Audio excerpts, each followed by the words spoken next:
¿Qué tal? Buenos días, espero que estéis bien. Como sabéis, el domingo pasado teníamos todo listo para comenzar el culto ya en el local, pero bueno, como un par de días antes nos enviaron un mensaje del Consell Evangeli, también de la Oficina de Asuntos Religiosos de aquí de Cataluña, que suspendiéramos las reuniones en las iglesias, y bueno, es lo que hemos hecho.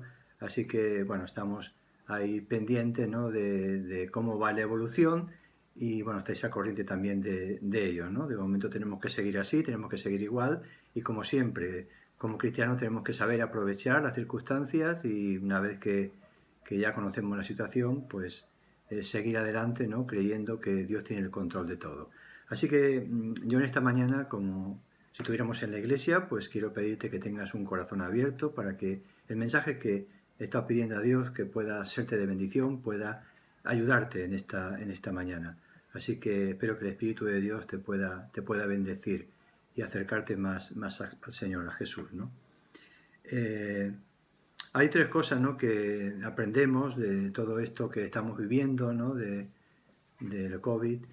Una de ellas, ya sabemos que hay tres cosas que son importantes, ¿no? Una es, para prevenir me refiero, la higiene de las manos y todo esto, que tenemos preparado también para la iglesia, ¿no?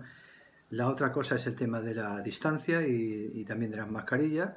La tercera, ¿no?, que yo lo pongo casi junto, porque en realidad la mascarilla no deja de ser también una manera de distanciar, porque lo que se trata es que cuando nosotros hablamos o respiramos, estamos exhalando, estamos soltando gotitas, ¿no?, que a veces no son perceptibles, pero es la que transmiten el virus y cualquier otra enfermedad, ¿no?, que podamos tener.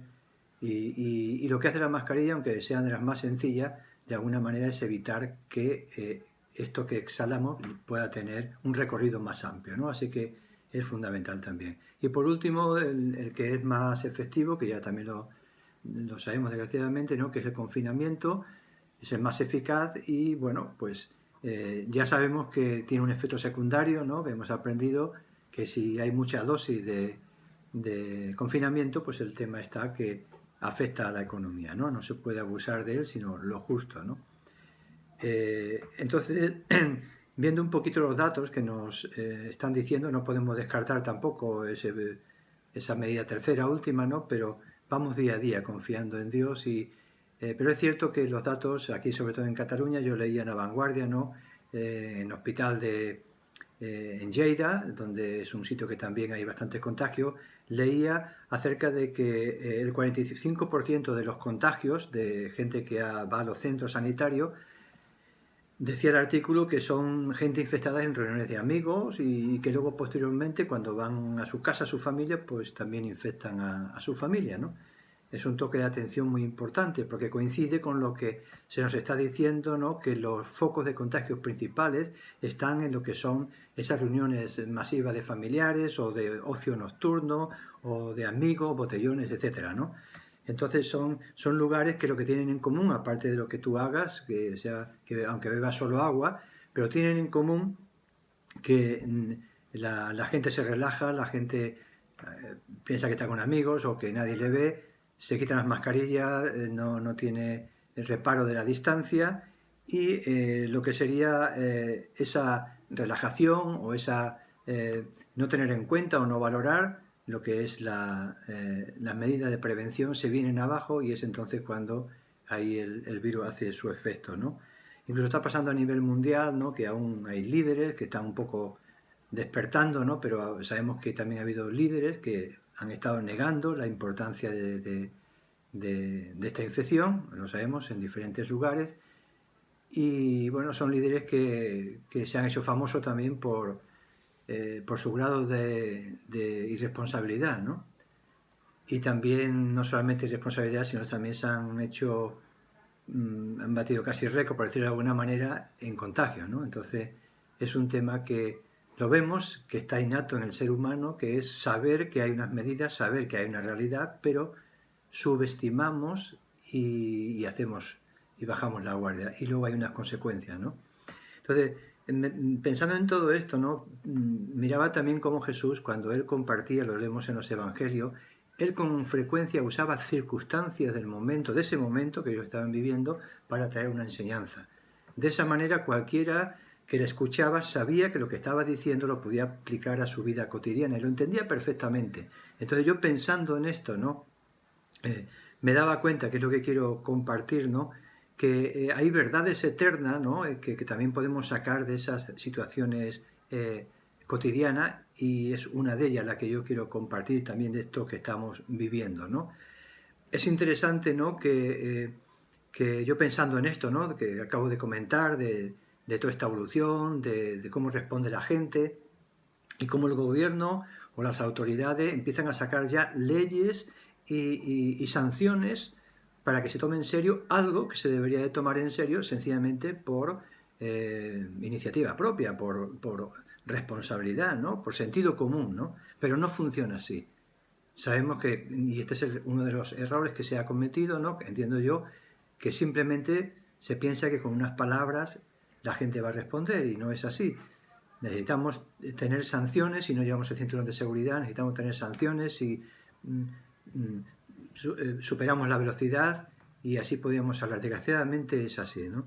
Entonces, pensando, como digo, en esto, me daba cuenta eso, ¿no? De que yendo a la Biblia, si miramos desde el principio, miraba cuando Dios le dejó al hombre y a la primera mujer, Adán y Eva, ¿no? Cuando hizo la creación, lo dejó todo preparado.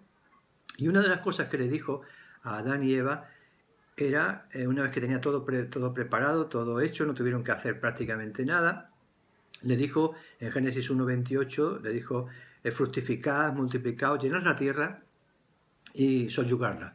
Y además señoread sobre los peces, sobre las aves. No le pidió simplemente que ellos tuvieran libertad, que hicieran. No les puso allí alguien que esté continuamente vigilando, sino que le dijo: señoread, haced, ¿no?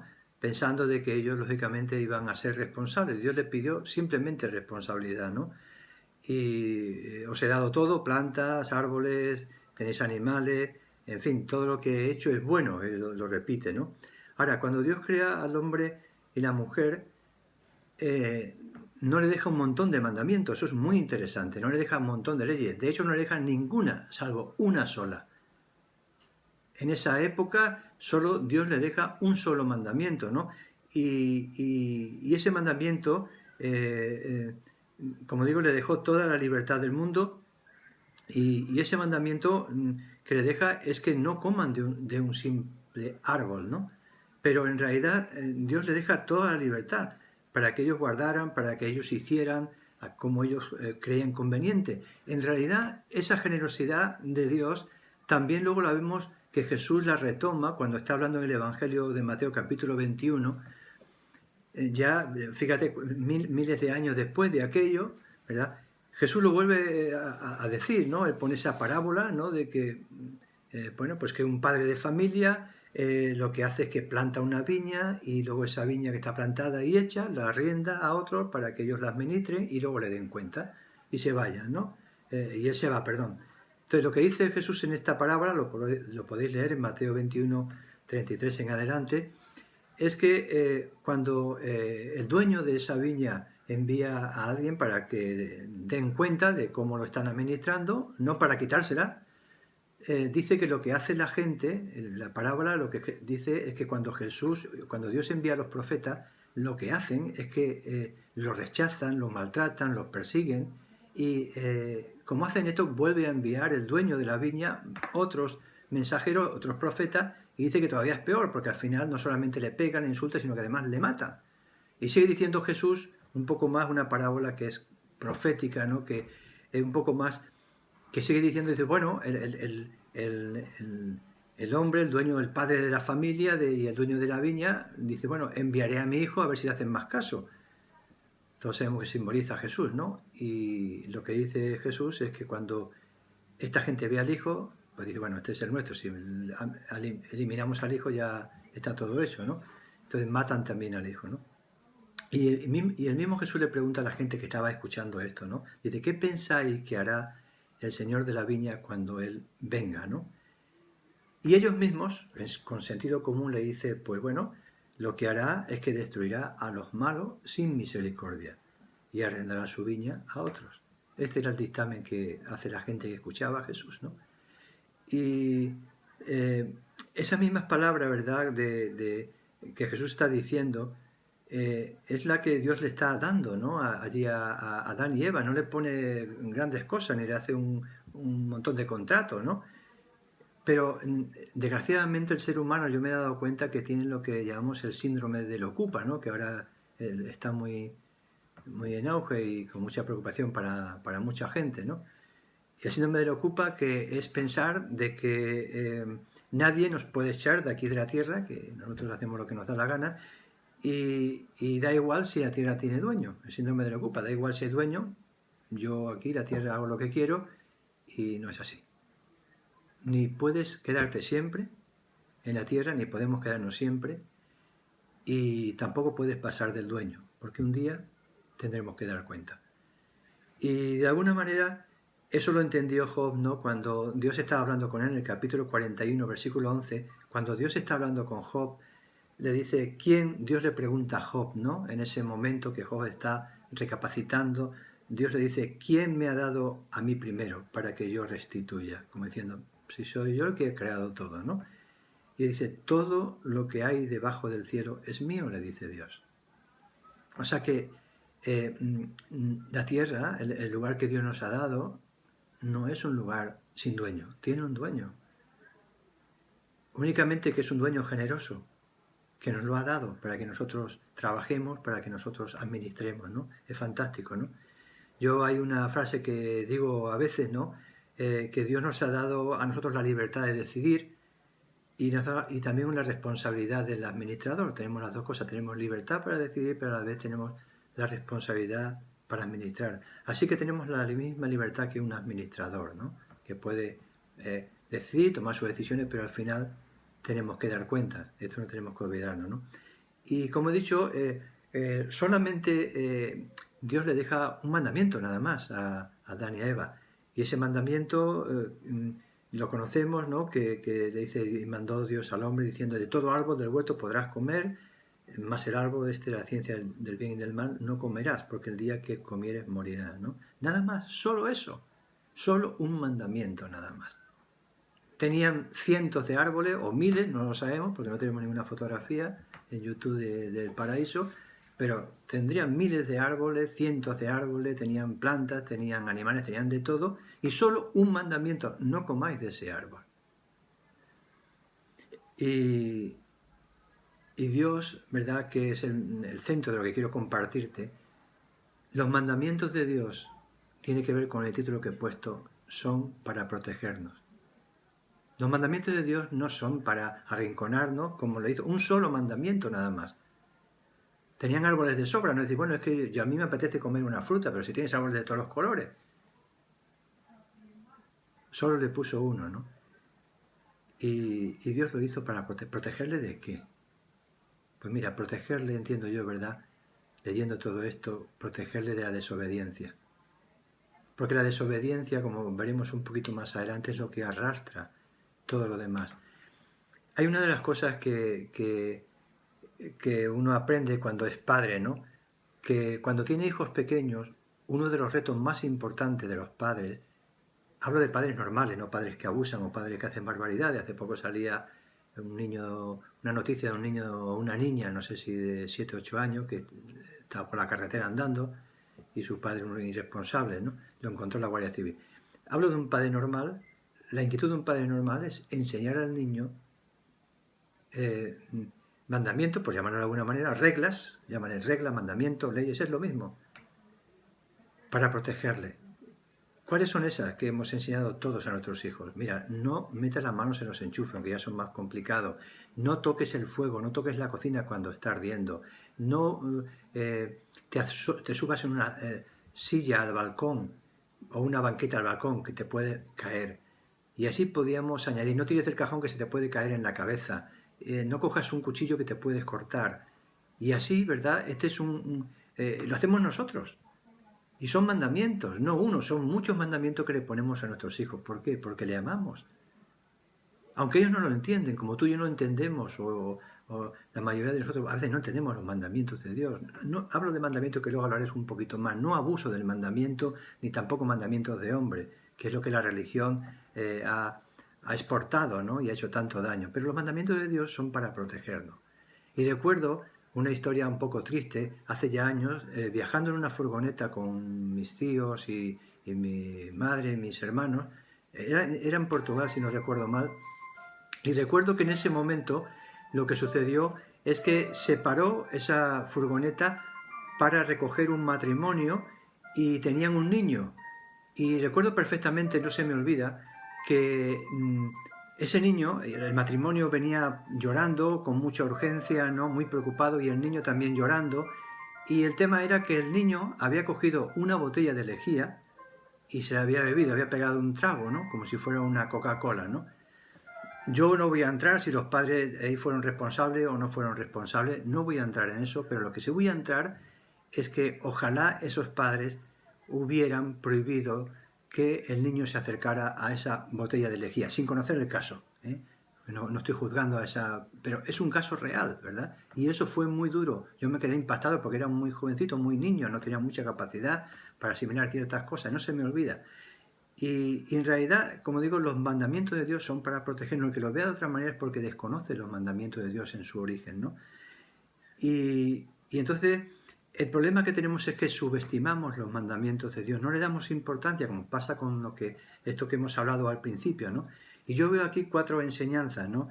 En esto que estamos comentando. Una de ellas es que lo que sucede es que cuando ellos desobedecen, Adán y Eva, me refiero ahora, comen de aquella fruta, no por necesidad, porque tenían de sobra, dice que lo primero que hace es que se esconden de Dios.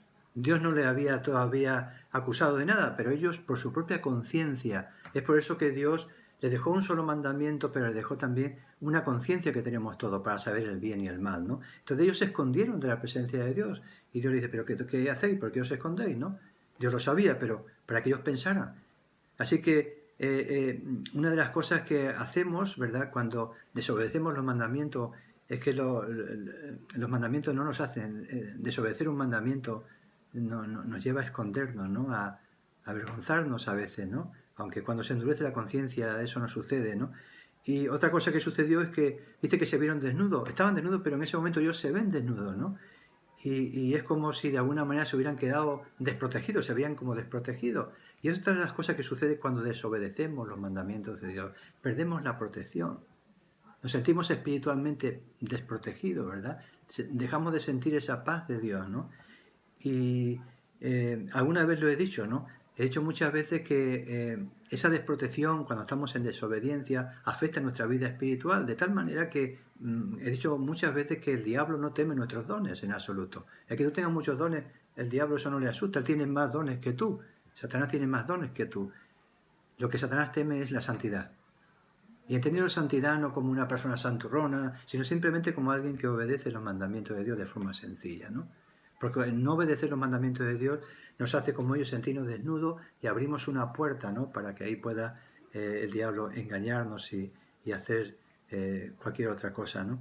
Entonces es interesante también, ¿no?, que en este sentido, que cuando la semana pasada Abraham estuvo compartiendo acerca de Sansón, ¿no?, del poder que tenía Sansón. Si no lo habéis escuchado, lo podéis escuchar, está grabado del domingo pasado. Él hablaba de ese poder que tenía Sansón, que era capaz de derrotar a cientos y miles de adversarios, pero lo tenéis en Jueces capítulo 16, pero lo que es interesante es que aunque contaba él, ¿no?, como dice la Biblia, que cuando le cortaron el pelo él pierde ese poder y es arrestado y posteriormente le sacan los ojos, pero es interesante que el poder de Sansón no estaba tanto en el pelo, porque el pelo no es que tuviera una electricidad especial o una conexión de alguna...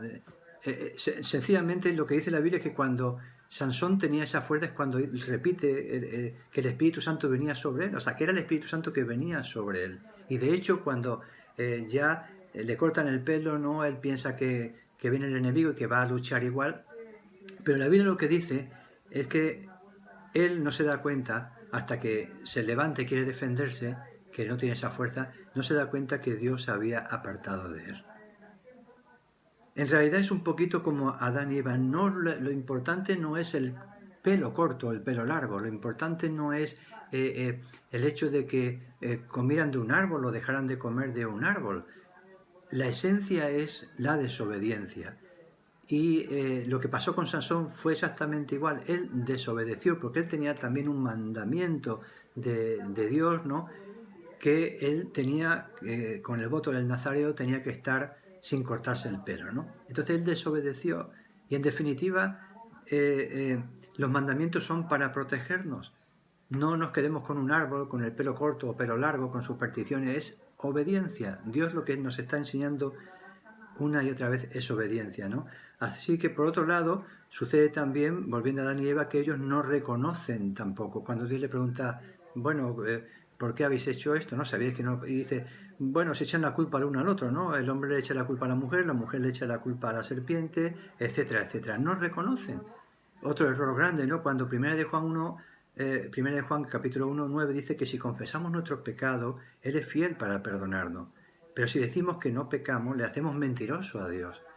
Entonces es importante también reconocer cuando nos equivocamos. Y otra cuarta consecuencia es que ellos son expulsados de allí. Son expulsados de un lugar privilegiado. Y cuando nosotros desobedecemos los mandamientos de Dios, de alguna manera perdemos cosas. Es cierto que la misericordia de Dios nos puede restaurar, pero que sepamos que inicialmente no podemos jugar con la desobediencia. Somos conscientes de que caemos, tropezamos y Dios lo sabe, pero no podemos jugar con la desobediencia, ¿no? Así que saber que hay unas consecuencias.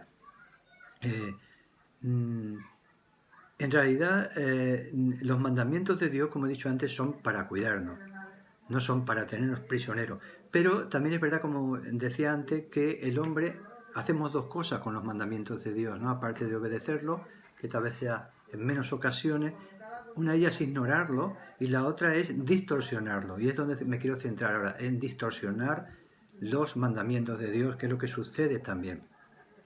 Cuando leemos en Mateo capítulo 5, versículo 17, y hay mucha gente, ¿no?, que sobre esto puede tener sus historias, pero lo que dice la Biblia, Jesús dice, Mateo 5, 17, no penséis que he venido para abrogar la ley o los profetas, no he venido para eliminar la ley, sino he venido para cumplir la ley. Cuidado. Jesús dice que no ha venido para quitar la ley, sino para cumplir la ley. Entonces, uno leyendo se da cuenta que Jesús vino para hacer auténtica la interpretación de la ley, que los mandamientos de Dios de alguna manera no se conviertan en una excusa para manipular a la gente, para ser hipócritas delante de Dios. Y eso es lo que hace Jesús, ¿no? De hecho, Jesús en Marcos 7:8 dice, porque dejando, le dice a los sacerdotes y fariseos, porque dejando los mandamientos de Dios, os aferráis a las tradiciones de los hombres, los lavamientos de las jarras, los vasos de beber, y hacéis muchas cosas. Les decía también Jesús, bien invalidéis los mandamientos de Dios para guardar vuestra tradición.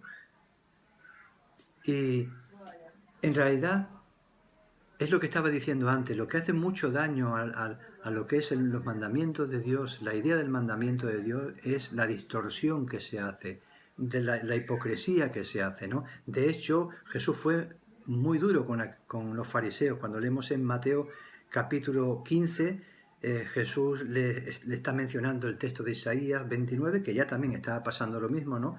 Jesús le dice en Mateo 15, versículo 7, hipócrita, bien profetizó Isaías de vosotros. Estamos hablando de 700 años antes de Cristo, más o menos. Dice, cuando dijo Isaías, este pueblo de labios me honra, mas su corazón está lejos de mí, pues en manos me honra, enseñando como doctrina mandamientos de hombre. Y este es el lío, mandamientos de hombre. Cuando la gente piensa en mandamientos, o cuando yo era pequeñito, me enseñaban mandamientos de la iglesia que no tenían nada que ver con lo auténtico, con lo que es algo que me protege, ¿no? Y cuando viene Jesús dice, no voy a quitar la ley, sino lo que voy a hacer es cumplir bien la ley. Y lo leemos ahí en el Sermón del Monte, ¿no? Por ejemplo, como él no vino a quitar la oración, sino lo que vino a decir que si alguno ora, lo haga en secreto. No vino a quitar el ayuno, sino que lo que vino a decir que cuando uno ayune, no lo haga para que le vean los demás, que es lo que estaban haciendo con el tema del ayuno, y Dios odiaba hacer eso, pero no es que odie el ayuno. Cuando también ese el Sermón del Monte, Jesús dice que Él no vino para quitar el adulterio, perdón, para eliminar lo que es el mandamiento de no adulterar. No vino para eso, lo que vino es para darle todavía más profundidad, diciendo, cuidado, que hasta los pensamientos, porque todo se origina en un pensamiento, cuida tus pensamientos, fue todavía más severo, ¿no? No vino para eliminar ofrendas, sino él vino para que lo hagamos de corazón, ¿no? Para la galería, ¿no? Incluso Jesús, lo hemos dicho alguna vez, todavía fue más duro que la ley. No pensemos que porque vivimos en la gracia todo es gracioso, no. Si fuera todo gracioso la gracia, Jesús no hubiera muerto de verdad, y murió de verdad, allí desangrado en la cruz. Bueno, ya murió antes de desangrarse, ¿no? Pero si fuera simplemente una gracia, no hubiera muerto. Entonces, la gracia es porque Jesús cumplió la ley ocupando nuestro lugar, ¿no? Entonces, uno se da cuenta que Jesús viene poniendo un escalón más alto en los mandamientos. Él dijo, oíste que fue dicho ojo por ojo, pero yo os digo, amad a vuestros enemigos. ¿Qué es más difícil? ¿El ojo por ojo o guardar o amar a tus enemigos? Jesús pone un escalón más alto. Jesús nos lleva a ver a los mandamientos como algo más auténtico, más profundo, no para quitarlo, no para eliminarlo, ¿no?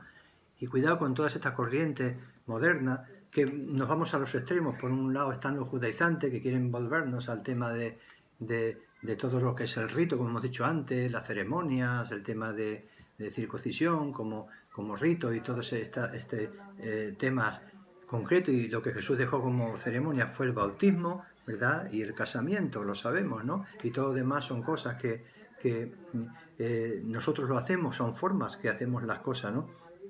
Entonces, cuando uno lee en Mateo capítulo 23, Jesús acusa a los escribas y los fariseos de forma muy dura. Mateo 23, 25 dice, ay de vosotros hipócritas, fariseos, porque limpiáis lo de fuera del vaso, pero por dentro estáis llenos de robo y de injusticia.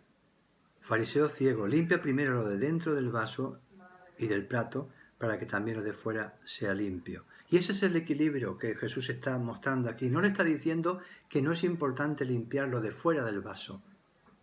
Si yo para prevenir el tema de contagio limpio solo lo de dentro del vaso, pero dejo lo de fuera, tengo un problema. Y si limpio solo lo de fuera, pero no lo de dentro, tengo un problema mayor.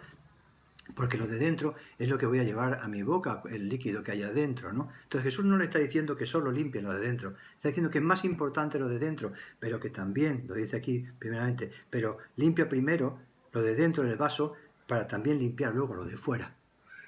Y cuando Jesús habla en el capítulo 23, le sigue diciendo a ellos, versículo 23, hipócritas, porque diezmáis la menta, el eneldo, el comino, y dejáis lo más importante de la ley, la justicia, la misericordia y la fe. Esto era necesario hacer sin dejar de hacer aquello. Y aquí quiero hacer un paréntesis también y aprovechar para dar las gracias a tantos hermanos que durante estos meses, que son ya unos cuantos meses, habéis estado siendo fieles con vuestras diezmos y con vuestras ofrendas. Como sabemos, nosotros no tenemos, para la gente que no conoce la iglesia, nosotros no tenemos ninguna subvención del Estado, cero. Como mucho tenemos impuestos y tenemos además, y dentro de poco tenemos también otra historia de ayuntamiento que va a costar también dinero. Entonces, ¿cómo se sostiene lo que tenemos, los templos que tenemos? Se sostiene con las ofrendas y los diezmos de las personas que son cristianos, que aman la casa de Dios. Esa es la manera, ¿verdad? Y doy gracias a Dios, ¿no? Porque todo este tiempo, ya son unos cuantos meses, hemos ido adelante en la economía pagando nuestras hipotecas, los gastos de luz y los gastos que sabéis vosotros perfectamente que lleva la iglesia. ¿Por qué? Porque ha habido personas, vosotros, que estáis siendo fieles con vuestros diezmos. Y hay mucha gente que yo lo escucho en la iglesia, ¿no? Que piensa que, bueno, que como dice aquí, Jesús le dice, ellos estaban en un extremo. Por supuesto que los fariseos el diezmo no lo dejaban por nada, ya tenían en el Antiguo Testamento que eso era robar a Dios, eso lo tenían en el Antiguo Testamento. Yo tenía muy metido en la cabeza de que el diezmo era de Dios y eso no se iba a quedar con ello, ¿verdad? Y también le interesaba, por otro lado. Entonces Dios le va a la parte que ellos dejan, ¿no? Y le dice, diezmáis las mentas, el comino, o sea, la cantidad, o sea, vosotros dais vuestro diezmo de todas esas cosas pequeñas, las cosechas que os dan de todo eso, pero dejáis lo más importante, que es la justicia, la misericordia y la fe. Y Jesús les resalta lo que ellos están dejando, ¿verdad? Que con el diezmo se olvidan, dejan otra parte del vaso, por decirlo de alguna manera. Pero fijaros una cosa, a veces he escuchado, bueno, es que esto es del Antiguo Testamento. No, hermano, no.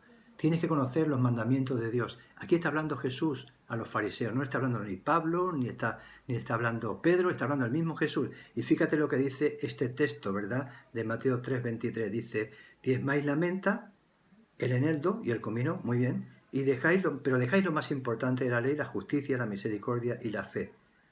Y Jesús le dice, esto era necesario hacer, la justicia, la misericordia, sin dejar de hacer aquello. Sin dejar de hacer aquello, sin dejar de dar vuestros diezmos. Y esto es lo que Jesús está diciendo. Así que no faltará gente que te susurre al oído, ¿no? Como le susurró Satanás allí a Adán y Eva, ¿no? No, esto no pasa nada, esto es una tontería, ¿no?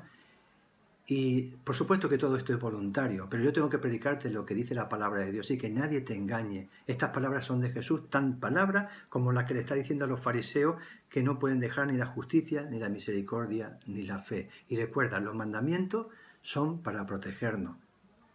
Los mandamientos de Dios son para protegernos. Así que conoces los mandamientos. Déjame decirte esto, ¿no? Que lo tenía apuntado. Conoces los mandamientos, pensando sobre esto, me venía este pensamiento. Conoces los mandamientos, conócelo tú para que otros no te engañen. Pero también vive los mandamientos para que no te engañes tú mismo. Porque si no los vives los mandamientos y solo los conoces, te estás engañando a ti mismo. Así que Jesús viene para decirnos de forma equilibrada. ¿Qué significa eso? No he venido a abrogar la ley, sino a cumplir la ley. Y quiero acabar con una anécdota final, ¿no? Que esta anécdota me gustó porque en realidad yo creo que Jesús es la persona más auténtica, es Dios hecho hombre, y todos sus mandamientos están hechos. No hay ni un solo mandamiento, aunque nos parezca contradictorio, aunque nos parezca que no lo entendamos, como esos niños, nuestros hijos cuando eran pequeñitos, ¿no? Como ese que tomó la lejía, si su padre lo hubiera pillado antes no lo entendería por qué le quita una botella a lo mejor atractiva, pero lo hubiera librado de aquella desgracia de tener el esófago hecho polvo, ¿no? Por la lejía que quemaría, ¿no? Y es peor si vomitas todavía porque te quemas 2 veces, ¿no? Y Jesús lo que nos viene es a buscar lo auténtico. Yo pido a Dios que primero le dé gracias por una iglesia fiel, por las personas fieles que estáis ahí, ¿verdad? Pero también le pido a Dios que vayamos creciendo en identificar lo que a Jesús le agrada, lo auténtico, lo de fuera, pero también lo de dentro, sobre todo, lo de dentro del vaso. Y esta anécdota es de un monje, quiero acabar con ello, un monje que, perdón, un monje que hacía viajes caminando, ¿no? Con su alforja, con su bolsa, y ahí llevaba también comida y ayudaba a la gente. Y en un momento determinado, un caminante con el que se cruzó le pidió también si le podía dar algo de comida. Él sacó comida de esa bolsita y cuando iba a sacar comida se dio cuenta el caminante que ese monje tenía dentro una piedra preciosa, muy bonita, y curiosamente es una piedra que él había encontrado días antes, una piedra preciosa, en bruto, pero sería un diamante, ¿no? Él la había encontrado y la había metido allí en la bolsa. Y él, bueno, lo tenía allí, no hizo nada más, se siguió su tarea, pero cuando esta persona que vio eso en la bolsa, cuando el monje le iba a dar algo de comida de lo que tenía, le dijo al monje, ¿por qué no me das esa piedra? Y el monje lo que hizo, sin discutir, se la dio. Y él pensando el hombre en su camino, ¿verdad? Cuando iba ya para casa, contento, saltando, diciendo, con esta piedra que es un diamante, que era de verdad un diamante, él entendía ese tema, se me va a acabar ya tener que trabajar, ya me puedo jubilar, comprar lo que quiere, vivir de maravilla, ¿no? Ese era su planteamiento. Pero la historia cuenta de que este hombre, pasado un par de semanas, algo pasó y este hombre empezó a buscar de nuevo a este monje y salió por donde él sabía que podía encontrarle y se acercó al monje de nuevo y le dijo, vengo a devolverte la piedra. Y le dijo, ahora te voy a pedir un favor, te voy a pedir que me des un tesoro aún mayor. Y el monje se quedó un poco sorprendido, ¿no? Y el hombre dijo, quiero que me des el tesoro mayor que esta piedra, y es cómo tú has podido hacer eso conmigo? ¿Cómo tú has podido entregarme algo que vale mucho sin ninguna pega, sin quejarte, sin tener apego a un tesoro? Y le dijo, yo quiero que tú me des aquello que tienes. ¿Cómo se hace eso para que yo pueda tener ese tesoro que tú tienes mayor que todo esto, ¿no? Y ojalá que nosotros, ¿verdad?, nos acerquemos a Jesús y pongamos a sus pies algo que nos parece tesoro y que a lo mejor lo es para el mundo, pero que le digamos, Jesús, enséñanos esos tesoros profundos que tú tienes, esos tesoros que cuando vayamos al cielo no se van a deshacer en la estratosfera, sino van a llegar intactos al cielo. Y quiero dejarte con esto, ¿verdad? ¿Qué tesoros estamos guardando? Yo quiero cada día aprender, ¿no?, a dar gracias por todo lo que Él nos da, ¿no?, pero a crecer en esto, en identificar y desear tesoros más importantes que una piedra, que para el mundo tiene mucho valor. Eres un tesoro para Dios. No dejes que el diablo te engañe y te cubra de mentira. Así que aprende los mandamientos, estudia la Biblia, no te dejes engañar por nadie, pero sobre todo obedece los mandamientos para que tú mismo no te engañes. Un abrazo, Dios te bendiga.